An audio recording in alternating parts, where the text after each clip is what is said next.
Hello, wonderful interpreters. Welcome to part 2 of the Wfse Local 1671 video series. And so tonight or today, we're going to analyze my protest and Anastacio Lepe's protest. So if you remember, I was a vice presidential candidate, one of them, for the elections and for Local 1671. And Anastacio Lepe was one of the presidential candidates. And so tonight we're going to take a look at that, the protest, the contents of it. And so because they mirror these protests, both my and Anastacio's protests, they mirror a lot of the things that we saw in Elena's protest. We're not going to go over all the details because they could be a little bit repetitive.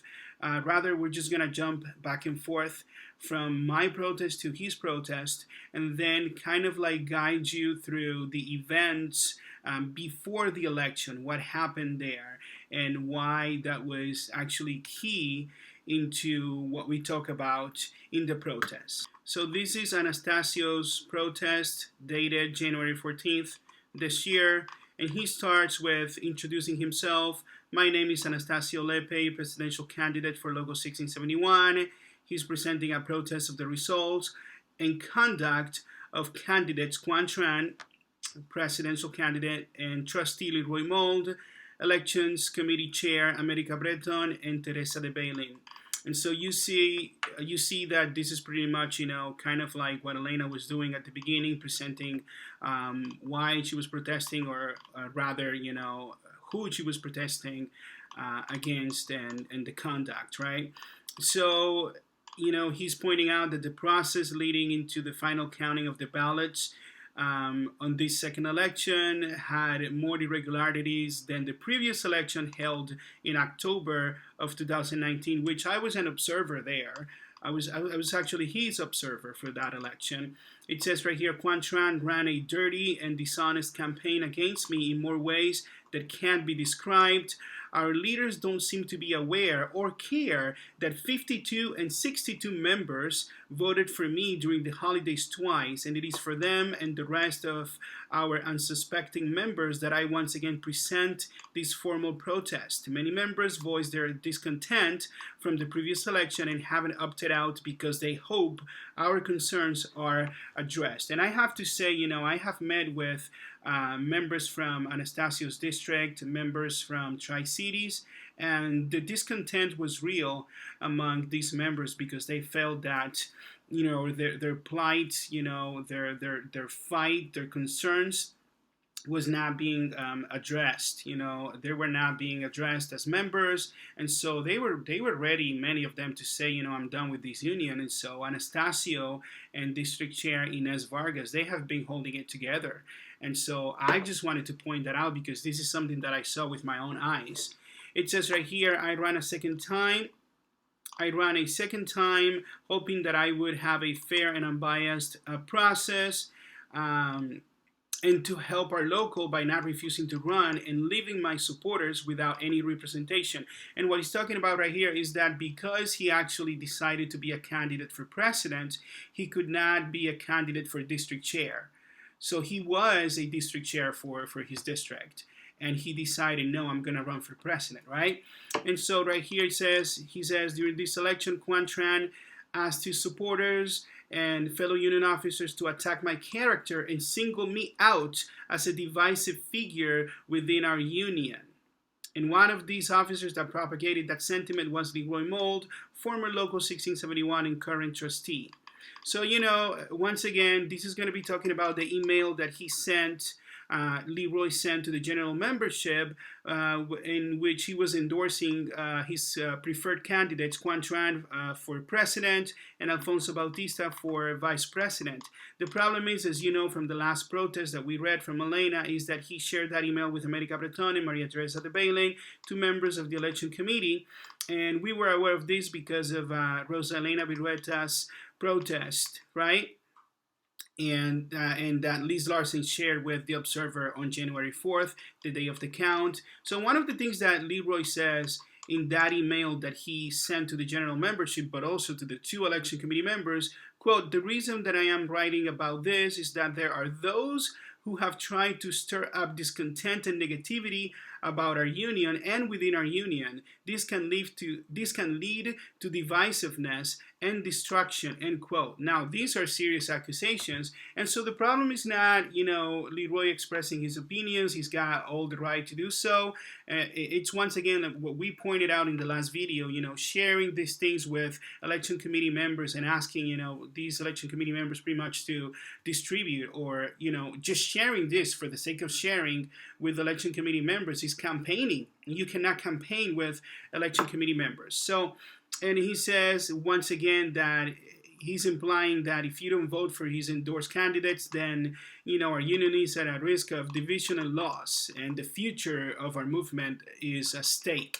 Juan's dirty campaign and attacks on my character was carried out by his supporters, such as Karen Castle. See attached pictures. And then Anastacio is referring to the fact right here that Juan Tran used union forums and asked recipients, including 6 district chairs, 2 election committee members, and current local 1671 secretary, to distribute his campaign flyers among supporters. And that's against the rules. If you saw the Department of Labor's link that I shared, you could see that. I went and we actually talked about extensively about this issue in the last video.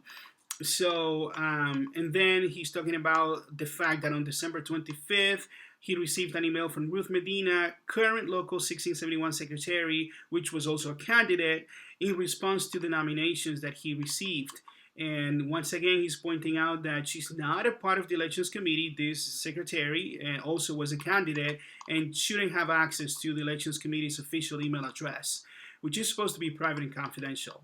And so, that issue alone, he's saying, it's a breach of confidentiality, and, it didn't guarantee members the secrecy of their nominations.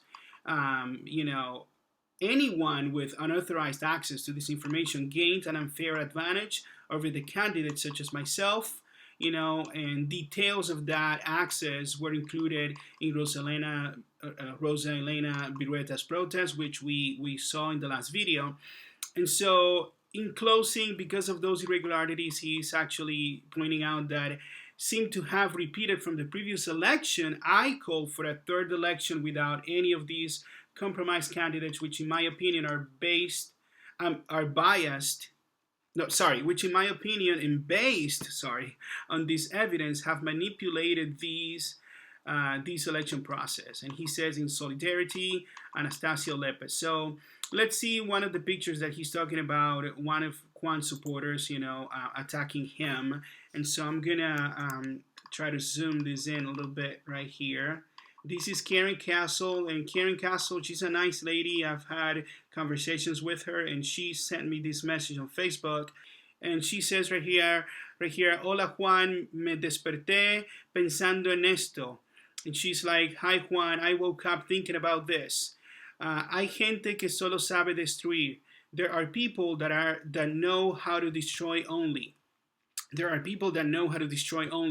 Si la casa es buena pero descuidada, if the house is good but neglected, mejor que se la remodele, restaure, reforme. It would be better that it could be remodeled, restored, reformed, y tal vez que se construya algo adicional, and maybe to build something additional. Pero no es necesario tumbarla, but it's not necessary to bring it down. So, she said that, and of course that seems to be like a very negative comment in a way. She's not sharing that with election committee members, but this is the way that Anastacio was being portrayed as a negative person. And then it looks like she self-corrected right here with another text message. She's like, OMG, I was half asleep when I wrote that.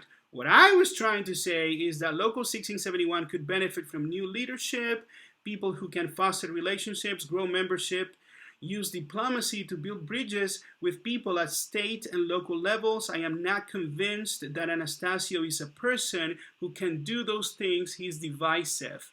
Good leaders unite, they don't divide. You see Karen right here, she is mimicking Leroy's words right here with the divisiveness and he wants to destroy and all of that. And so when you have the president of our union a former president. This guy was there for 10 years, 9 to 10 years, I don't remember exactly, but he was the founder pretty much, one of the founders. You have this guy endorsing another one that has been there from the beginning and destroying somebody else like this. You have a problem right here. So right here, there's a picture of Anastacio receiving, an email from Ruth Medina about his nomination right here, okay? The election committee is pleased to inform you that you were nominated for office of president of your local 1671, and you could see really clearly right here that Ruth Medina should have access to that elections committee, elections committee email.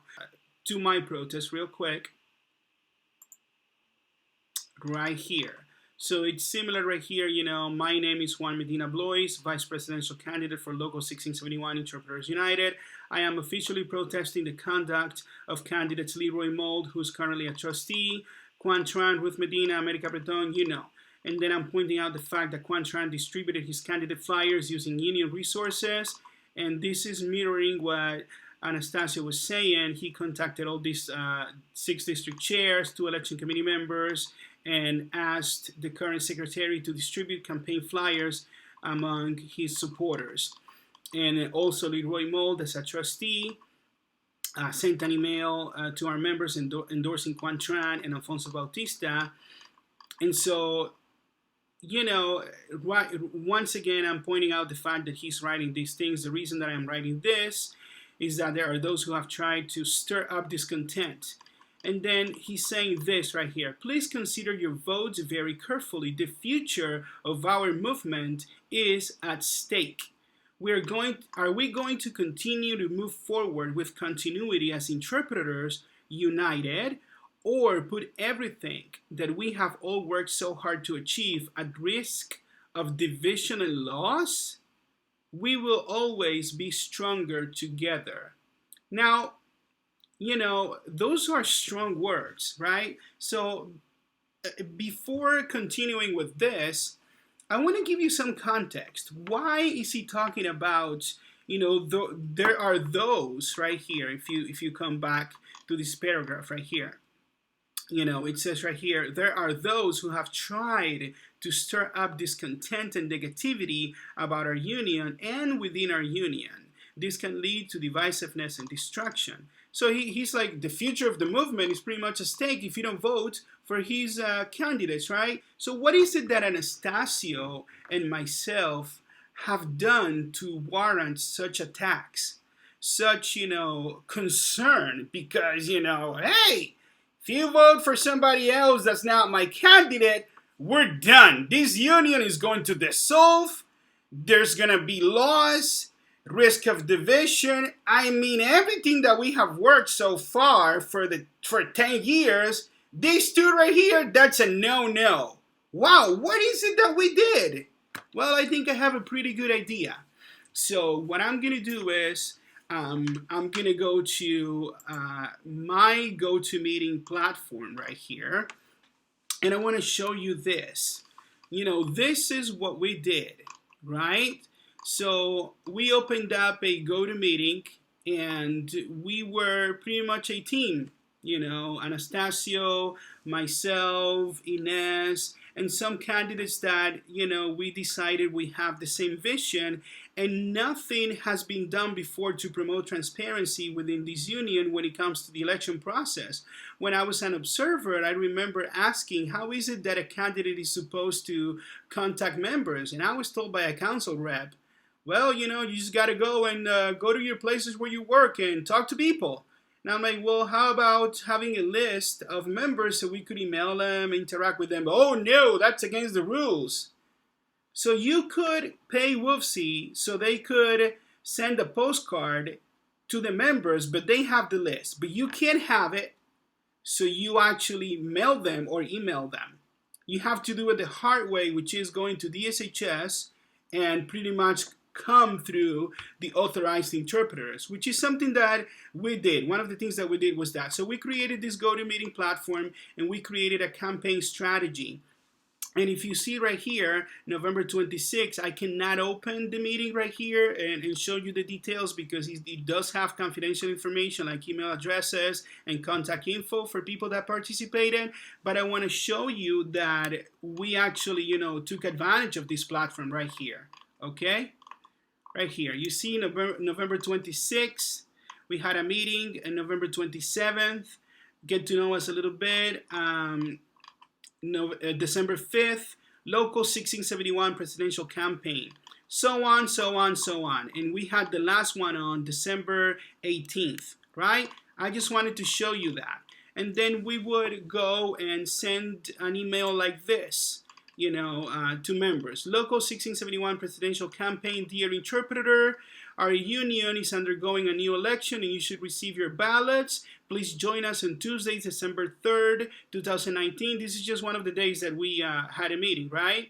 For a chance to interact with presidential candidate Anastacio Lepe and vice presidential candidate Juan Medina Blois via live broadcast. And we would say, please bring your questions, concerns, and suggestions for all of us to discuss while you get to meet the candidates and learn about their vision for our future as a union. The meeting will be 1 hour. And so this is what we did. Now, you may be asking yourselves, well, Juan, what is it that you talked about? Were you dividing the members? Were you trying to break things up? You're a troublemaker. What is it that you did? Well, I'm going to show you what we did. I'm going to show you exactly what we talked about. And you tell me if this is divisive. Campaign strategy 2019. And we would have election dates, December 4th, nominations, December 9th. Anyway, we went through this before. And right here, you see we had a GoToMeeting conference on December 3rd from 6:30 to 8:30. The organizer moderator was myself, moi. And another moderator was Inez Vargas, District 9 chair. Yeah. And candidate for president Anastacio, and I was there as the vice presidential candidate, Juan Medina Blois. We had general rules. We were trying to do this the right way to reach as many people as we could because people needed to know our platform, our ideas, what we were about, what we want to bring to the union, what we propose for the future. We wanted to encourage the use of technology so people could be more transparent and leaders could reach out to members even when official union channels are not available, right? So, but you know what set up the whole thing? You know what got Leroy so petty with these emails? I'll show you what it was. We had these poll questions, okay? Now, these poll questions were prepared because members were asking us these questions. These are things that members wanted to know, and we said, well, why not talk about it? So we would share these poll questions to initiate conversation, and we would have a preset, set of answers right there too. It says the first one: are you aware that we're having an election and why? Do you know when this union was created? So let me see. I'm going to go to 4B right here. Most people are aware that DSHS social services blocked assignments are paid $31 an hour, except for premium pay for certain jobs are $33 an hour. Do you know that our bargaining representatives and leaders supported this payment? Why do you think that is?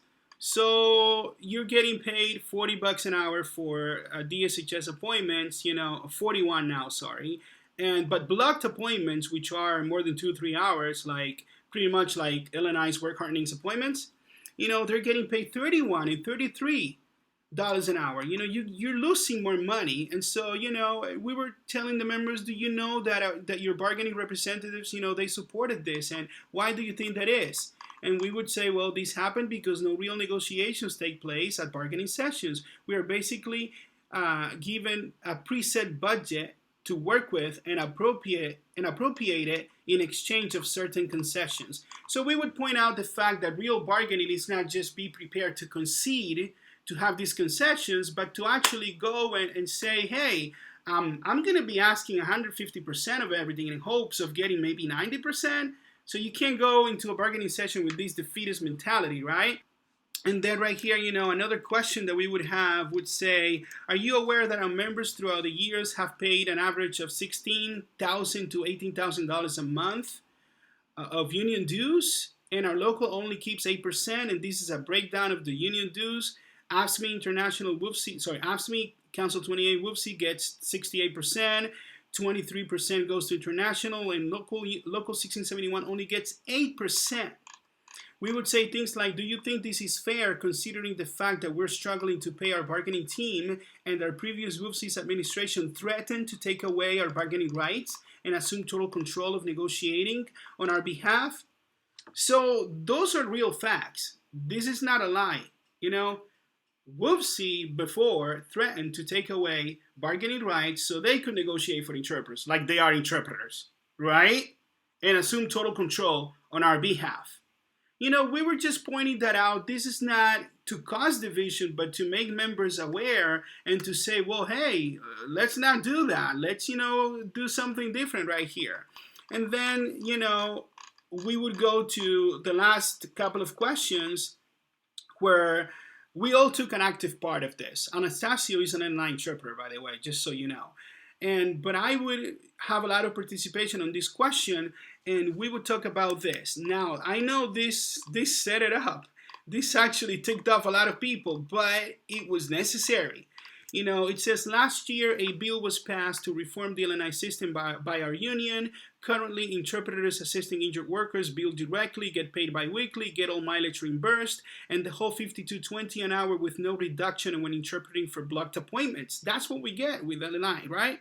Are you aware that our current and former leaders support the elimination of mileage reimbursement and a reduction of payment from $52 to $42 an hour for 1 hour appointments, including reducing payment on 6 to 8 hour blocked appointments from $52.20 an hour to $31 an hour? Like almost $20 less? What? And the implementation of a scheduling system that would act as a middleman, reducing pay for these appointments. So members would hear these things and they're like, well, we didn't know the bill was going to do that. And moi, yours truly, along with Anastacio, would be like, well, yeah, that's what's happening. So imagine myself in an awkward position trying to tell LNI interpreters, let's do a union with Wfse separately from Local 1671 so we don't have to deal with that. Now, we're running as candidates because we want to be able to see and change this perspective so that doesn't happen. Okay? And then we would have, to reflect, why should LNI interpreters in the LNI system ever consider joining a union which primary objective is to strip them of their pay and mileage along with reducing blocked appointment times and payments? Do you think it's wise to keep supporting the same leaders that have created the actual state of affairs of our union, considering everything that we have discussed today? So pretty much that was it. I guess that was being divisive. I guess, we're destroying the house that was built. And like Henry Castle said, we're not building something additionally. We're just destroying it. We're like kicking it. We're like, Rah-ha! For real? Is that what we're doing right here? So we cannot talk to members. We cannot propose another vision.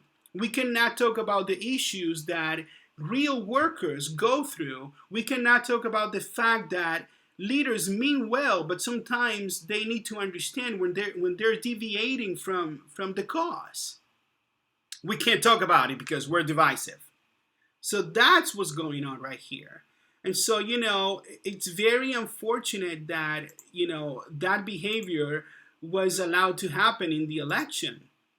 Going back to my protest, I protested about the violation of rights and mistreatment of my official observer. You saw some of that in my last video, okay? Observers have rights. They have the right to challenge any voter who they think is not eligible to cast a vote.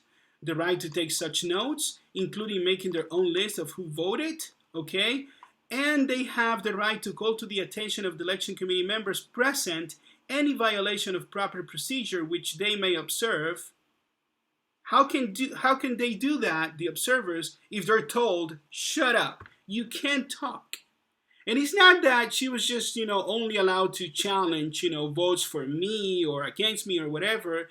It says right here, the right to call to the attention of the election committee members present any violation of proper procedure, any violation which they may observe. Anyway, I talked about it in the last video.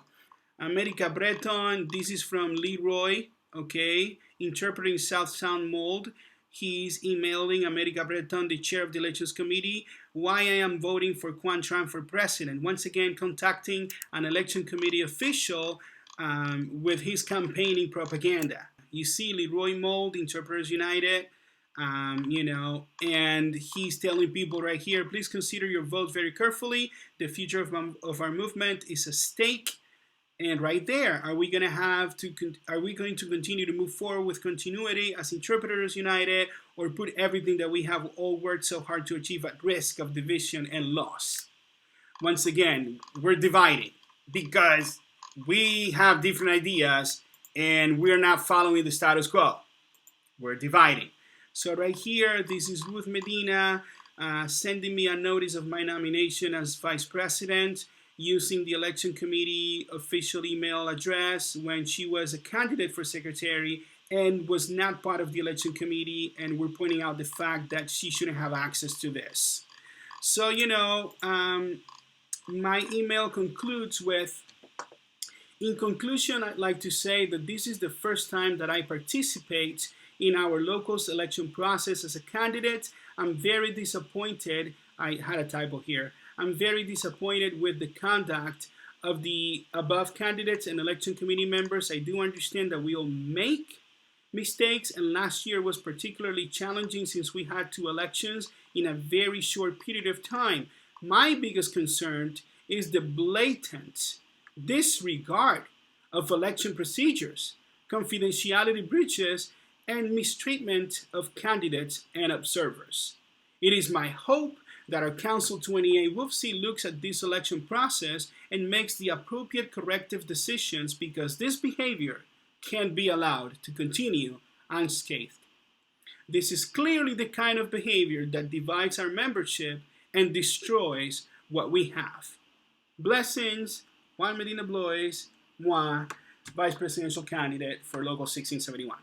So, as you see, that's pretty much, that concludes my protest and Anastacio's protest. You looked at the evidence, looked at the pictures. I think, in my time with Wfse, I have learned a lot. I had given it my all. I have been organizing, and helping organize for Illinois interpreters. And I accepted a nomination to be a vice presidential candidate because I thought, we do have a chance with the only union for interpreters in the state of Washington. What really frustrated me, and I'm so suffering from such indignation, is the fact that there are people that, behave like this. Now, it's not for me to judge people and to say, oh, they wanted to cheat, they wanted to do that, they wanted to do this, but the evidence, you decide for yourselves. The evidence is pretty damning, the evidence says it all. It's like a desperate grab for your power. It's a desperate grab for, if I'm not going to be there, I'm going to have my friends. I'm not going to have somebody new that's going to come to my house and destroy what I built. Which is crazy, because unions don't belong to anybody. Unions belong to people, to workers, to you and me. We pay the dues. We have the right to ask questions. We have the right to pinpoint when things are not going smooth. We understand that leaders shouldn't be on their tippy toes, really nervous because they're going to be scrutinized. But at the same time, they got to be ready to answer these questions. They got to be ready to know what they're doing. They got to be ready to be transparent. And a good leader recognizes when, you can learn from people asking questions. And even when people are frustrated with you as a leader, you may take it personal because we're human beings, but you take that as an opportunity to grow and to say, maybe I need to adjust myself. Maybe I do need to change the way I do things. Maybe, you know, insanity is keep on doing things the same way, expecting different results. Maybe I need to change my approach because I want to do better for my members. I want to do better for the general membership, for my union. I want to do better to protect the rights of those that pay the dues and got you in those positions, and you're volunteering for them. So with that said, that concludes my second part, my second video of the video series. So thank you so much. God bless you. You have a good day or good night, depending on what time of the day you're watching this. And so the third video would be coming hopefully a day after you watch this. So thank you. God bless. We'll see you later.